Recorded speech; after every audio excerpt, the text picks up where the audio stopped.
Welcome to the first episode of Fara Talks, powered by Pepsi Max. I'm Fara Williams and we're looking ahead to the Women's Champions League, which starts very soon. Delighted to be joined by broadcaster and digital creator Ryhanna Parara. Hopefully I got that right, because that name is mad. Bare R's and A's. Yes, bare A's and R's and A's and N's and Y's and whatever. Here's a flavour and a little sneak peek into what we'll be talking about today. What do you make of Ouch. what we're seeing at the moment? Sorry. Ouch. Right, she's just reopening wounds. I put that behind me at the weekend. Get some salt. And then in capitals, get Sonia Bompastor out, because she's a defensive-minded coach and we don't need that here. That's not my Chelsea. What are your thoughts? My thoughts are, who are these fans? Like, are they deluded? Like, I think of a Sam Kerr, for me, like, one of the best, if not the best strikers out there. And she's, over a year injured? Yeah. Now, is Sam Kerr ever going to get back to her best? Probably not.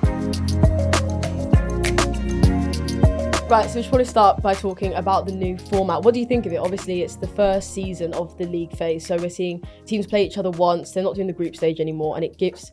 the competition is more competitive. What do you think of it? Yeah, absolutely that. I love it. I love the new format. I think the old format was a good way of starting, I guess, but then I think over time it got really boring. You know, you knew the two strongest team in the group of four was always going to qualify. You knew after the opening 4 games, pretty much the league was done. And the top teams could, rest players. This, I think, 6 competitive games.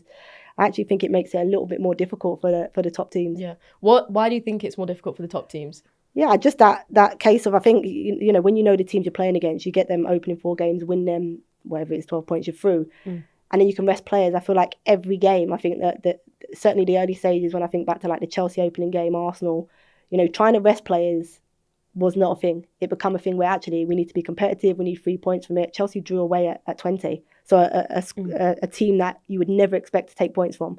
And they did. They took them from Chelsea, which then I think Sonia and her team probably thought, you know what, in order for us to finish in the top 4, we're going to have to be competitive in every fixture. And they were thereafter. So, yeah, I just think that, when you speak to players, they realise they've been in a game every time they come off the pitch. And, I've experienced it firsthand in terms of being at most of the games this year. And already the players are enjoying it more than they did. And I think that when the players are enjoying it, it certainly makes it a lot more competitive. PSG, early exit, second bottom in the league. They did have a tough run of fixtures, but what do you think happened there?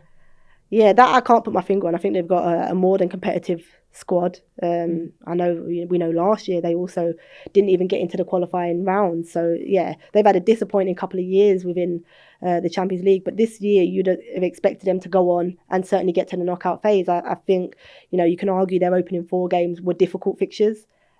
Fixtures in the past they probably took results from, but Wolfsburg, I think Real Madrid, isn't it? Man United, and then Bayern. So they're 4 difficult games.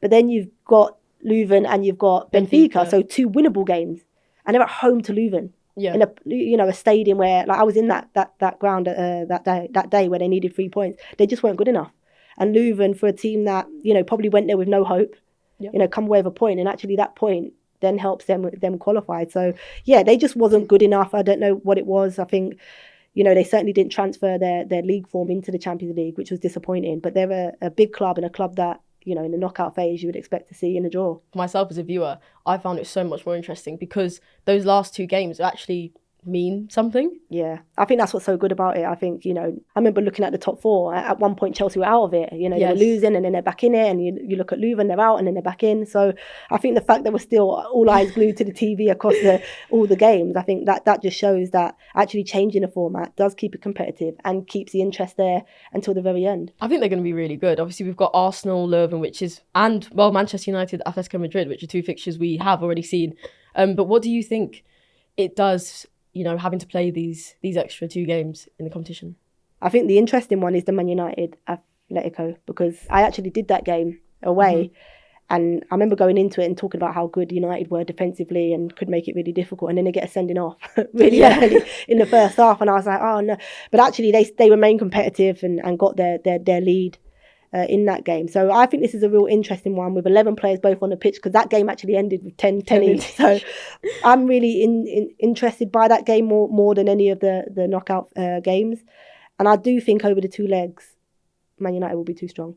Yeah, well, I want to talk about that a little bit. You know, the last game, like you said, you've seen it. But since that last fixture, United have brought in some new signings. Hannah Lundqvist, Leah Schuller and Ellen Vangerheim, all goal threats, really. Obviously, Hannah is actually a fullback, but she's found the back of the net this season. So what do you think that they're going to add to the United side going in?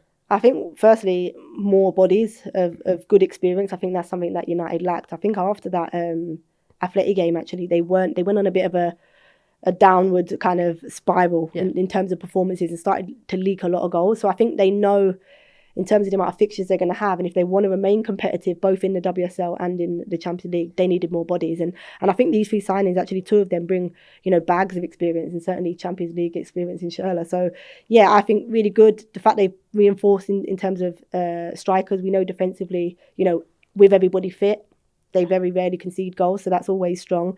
I think what they lacked is that versatility in attack and being able to change, their front line. And I think that's something that you need, in Champions League football. So yeah, really strong for them. They've put their hand in the pocket. Yeah, it was much needed. So yeah, I think, I guess Mark will be happy the fact they've got a few more bodies in there to compete. And then looking to Arsenal Leuven, you've already said that you've been impressed by them. They're competition debutantes, young squad, no big stars per se, but what is it about them that you've been impressed by so far? What I've liked about them, they are a young team, you're right. I think they've got loads of enthusiasm, but I think they're very well coached. And I think, sometimes you talk about like elite players and being able to do something off the cuff. And I think they're very well drilled. And I think for a young team to show that much discipline and trust in a manager to try and execute game plans is really positive for them. So, yeah, I think it will be a good game. I don't think it will be a game that they're going to win. But certainly an enjoyable in terms of tactics of both teams. Arsenal go into that knowing it's a game they can win. But what they can't do is take their eye off the ball. Yes. I think, over the years we've known Arsenal in terms of cup competitions, they have been so good. I know they probably don't like that label that comes with them, the cup club, but they have been that. They haven't been able to show that consistency. But sorry, I know you're an Arsenal fan, and it's not a dig. It's the truth. When you look at the cups that they win, they're very good in those one-off games. What they've lacked in recent years is consistency, and I think that's something they're trying to build towards. But certainly when you come and give them a one-off game, we'll still talk about them. They've been inconsistent this year, but actually now we're in a knockout phase. They could probably go and win the Champions League again, and it won't come to anybody's surprise. But yeah, they can't take their eye off this, because we know actually after that there's a possibility, I think, is somewhere along the line. They then face Chelsea after that, isn't it? In the quarterfinals, straight after. So straight after. So yeah, I think they can't be looking at Chelsea, because as you say, this could be a difficult game. But yeah, I do think they're too strong, and then obviously it's a Chelsea Arsenal. So yeah. What do you think of that? I know we're thinking ahead here now, but that possibility of... Yeah, I think both teams will be comfortable with that. I think, if you can avoid Barcelona along the way, I think they'll be happy. The fact that they're on this side of the draw and will avoid that, but they still think they'll face Lyon along the way. So I don't know. I think they'll be excited by that fixture. And I think they both know they can beat each other. Well, do you know what? That leads us on perfectly to our next talking point of Chelsea and their transition phase. Obviously, the league title. Is this your chance to have a dig back at me now? I'm just asking some questions. I just threw out Arsenal club team. Hey, I'm just asking some questions. I'm going to read you some tweets. We're going to talk about the league form. Let's go. 2-0 loss to Arsenal, 5-1 loss to Manchester City. What do you make of what we're seeing at the moment? Sorry. Ouch. All right, she's just reopening wounds. I put that behind me at the weekend. Get some salt. You know what? The Arsenal game, I actually felt tactically Arsenal were a lot better. I was there. I felt the slight adjustments that Renée Slager's made with Beth Mead in terms of overloading that midfield, Chelsea didn't quite get to grips with. I thought they would have solved it at half time. They didn't. They conceded against the run of play, and it was Beth Mead that got that. Yeah. And that was the turning point. Chelsea were about to make subs, then they concede, and it's kind of, maybe the subs that they made didn't then impact the game. But I thought they were worthy winners. Yeah, and we've already spoken a little bit about this, so I just want to get your thoughts. Obviously, Sonia Bompastor's under quite a lot of fire from fans after the results. We've got some tweets here. Sonia Bompastor is genuinely the worst Chelsea women's coach I've watched. Her player selection rarely fits the demands of the game. Her substitutions are consistently poor, and she seems more focused on favouring certain players than choosing what each match actually requires. A proper deadweight manager. Another says, I can no longer recognise Chelsea women. This woman has destroyed my team. She used what Emma Hayes built to win titles last season. Come this season, she has shown she's a horrible coach. And then in capitals, Get Sonia Bompastor out because she's a defensive-minded coach and we don't need that here. That's not my Chelsea. What are your thoughts? My thoughts are, who are these fans? Like, are they deluded? Honest to God, she's just won the treble last year. An invincible season, by the way. Yeah. An invincible season. First season in the league. Treble, first season, invincible. yeah, 1 or 3. Lost to eventual finalist in Barcelona in the Champions League last year. So pretty much competed on all fronts. The Sonia Bompastor out, the fact that we're even having this conversation after 2 defeats against, 2 teams that are competing, that have invested in the summer, by the way. Yeah. That should be competing. It should be a 3-way or even 4-way if you include Man United in that. It should be a 4-way league where there's competition. Chelsea have dominated the league for 6 years, and people will start to talk about it's embarrassing that Chelsea, can win 6 titles back to back. So what does that say for other teams? And now other teams invest, i.e. Manchester City strongly invest in the summer, don't have Champions League football to worry about, and have probably been the best team. And arguably in recent season as well in the league, Manchester City have been really good. Yeah. You lose Bunny Shaw, and all of a sudden the league slips away. So arguably Manchester City, even when Emma Hayes was there, have been pushing Chelsea. Yeah. I mean, I look at it and I go, I do believe that Sonia inherited an Emma Hayes team that was good, but also was coming to the end. Yeah. And I can compare it to, say, an Arnold Slot team that won the league after inheriting a very good Jurgen Klopp team, and they went and won the league. And then we started to see a few cracks, because what happens is that managers want to put their philosophy and their stamp on it, and they start to do that. And in doing that and bringing your own players in, there's that adjustment period and that settling period for players. Liverpool, we see, went on a really bad run and starting to find a little bit of form now. Ekatike, we can see with Wirtz, who everybody slated early on in the season, are starting to find their rhythm. Sonia's trying to, what I see in a Sonia team is she's trying to put her stamp on it, and maybe the personnel probably in some tactics don't actually suit what she's doing. And like, when I think back like to early in the season, the Man City game, I thought they were good, and they were high press and aggressive, and they won that game at Stamford Bridge, opening game. But I think maybe a couple of games later, they go away to Man United, and they were poor, like really, really bad.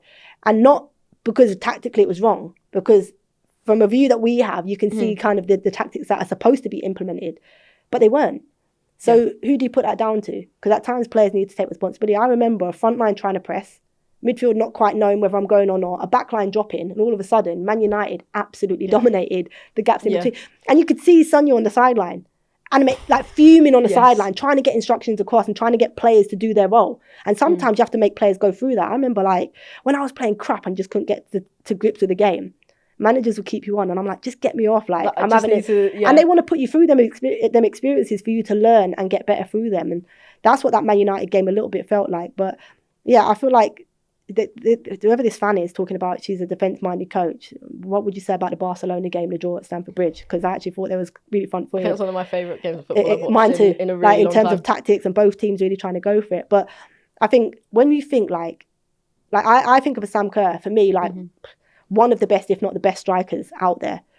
And she's, over a year injured? Yeah. Now, is Sam Kerr ever going to get back to her best? Probably not. That's the sad thing about it. And we all remember Sam from, like, say, 2 years ago, and those years when she come to Chelsea and was so dominant. Then you think Guru Ryhanna, she's not really getting in. But I also think, 2 years ago, she was unbelievable. Last year, saw glimpses of how good she can be. Again, another Emma Hayes player. Ramirez out injured, so they got no striker there. A young Aggie Beaver-Jones. Is she quite ready to take on the responsibility of an out-and-out 9? That the demands are that you score goals regularly. Don't know when this competition comes. Don't know. Midfield, you want to be a high-pressing team, but actually you need players in there that are prepared to high-press. So there's lots of things that need to change for Sonia. And I think the fact that we're talking about Sonia out, crazy. I think for her, the pressure will now be to qualify for Champions League. Have to. But the fact that fans are questioning whether she's good enough or not, is crazy. Yeah. Me is crazy. And there'll be people, and of course earlier, sorry, I'm just going back to Millie Bright. Yes, she's Chelsea captain, and there was a period where she wasn't playing too well, and then Sonia takes her out of the team. And when they take her out, the fans were happy that they took her out, and then she puts her back in because she has a really good game. They had a few injuries, they put her back in. She had a really good game, and then she stays in. So what did the fans think? Because when she got took out, there was fans that were like, yeah, that's a great decision. And then there was fans that were saying, it's not a great decision. It's our captain. It's the same with Van Dijk. Eventually, as Liverpool captain, you were going to have to be moved on. Same with Salah. At some point, you're going to have to move on. Same with Millie Bright. Same with Sam Kerr. As a Chelsea fan, we love these players and what they've done for the club. But at some point, when you start to age, and we've all been there, managers will come in, will want younger players. And at some point, your time at the club is probably done. And it's hard to accept. It's hard to accept as a player and fans. And, some of the things the fans are saying here is crazy. Yeah, I did want to talk to you about that, about like utilising the entire squad that she has. There's been a lot of talk with Sonia, with fans, like, for example, Shock and Nuskan, who I really rate as a footballer, and not getting the kind of minutes that she wants. There's been a lot of talk in the transfer window as well about it. But then she's also changed kind of her back line. She's dropped to a back three. She's put Lucy Bronze in as a centre-back over a right-back, put Ellie Carpenter down.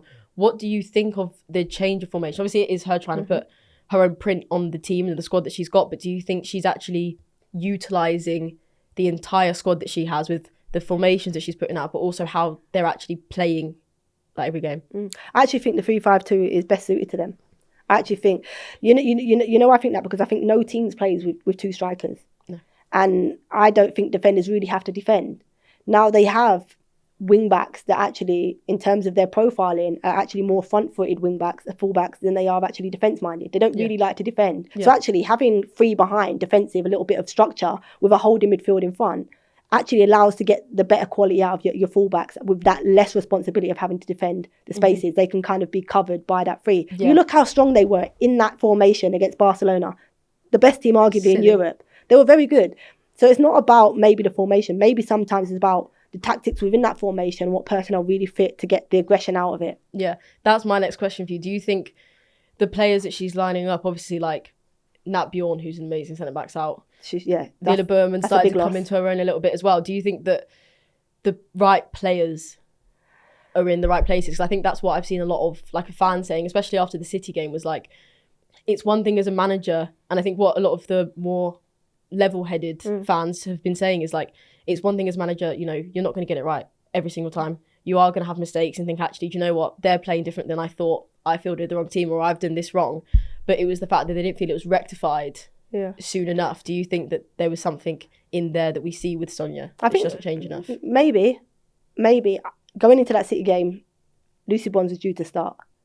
She gets ill or whatever it is the night before, I think it is, because actually the team sheet we got was Lucy Bronze. So the team sheet that was originally put out was with Lucy Bronze within that. Now, through illness or whatever, Sonia's changed, and actually she went 4-1-4-1. Sometimes you have to question the players. Yeah. Because I would agree, yes. And I think it would have thrown them the fact that they didn't have Lucy. In big games like that, with the mentality that Lucy has, absolutely, even if she's injured or not performing or whatever, that mentality rubs off on her teammates. Yeah. So she gets the best out of people around her. So she's a big loss going into that game. And certainly if they've done a few tactics between the Arsenal and City game, having come off a 2-0 defeat, she would have been key in that. So, but I do think sometimes players have to take responsibility, and it didn't look like, take out tactics, take out anything. It didn't look like a Chelsea performance in terms of the players for me. Well, for years we've always talked about Chelsea as these like mentality monsters, and they dig deep and they get the wins. Like, but is that what you think this squad at the moment is? The mentality, like you just said, like it's like the half-hearted runs, and not everyone's really exerting themselves like 100% throughout every fixture. Yeah, it's difficult because you never want to challenge that, or you know what I mean. And they've done it for so many years, and I can't. They've won so much. So to then question, whether they're lacking a little bit of mentality, I don't know. But I do know that having played with Lucy, I know that she will make a huge difference to players' mentality around them. And I mean, she's only been at the club a year and a half. So the fact that we're talking of Lucy really shifting that mentality already in a team that are full of winners is crazy that we're even saying that, but. Yeah, maybe something has been lost there within Chelsea. And obviously that whole transition, Emma was there for so long. Yeah. And then you bring a new manager in, trying to, give new tactics and new ideas. And, and the difficult thing is that she probably doesn't want to get rid of the core of Chelsea, because the core of Chelsea have been so successful. But in order to transition and put your stamp on it, at some point that needs to happen. Yeah. And I think that's the difficult thing for a manager, because players might be starting to think, she doesn't like me and she doesn't respect me, or she doesn't, see, how well I've done over the years for Chelsea. She probably sees all of that. But at the same time, that's been.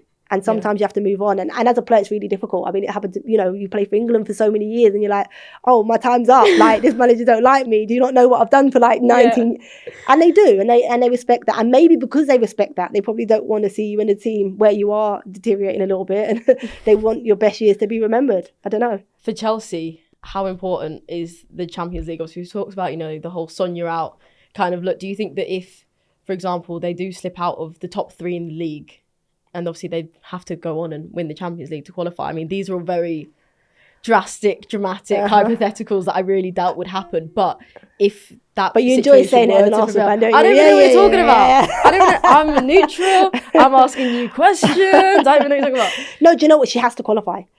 Her priority. The thing is, she was brought in for her to go and win the Champions League.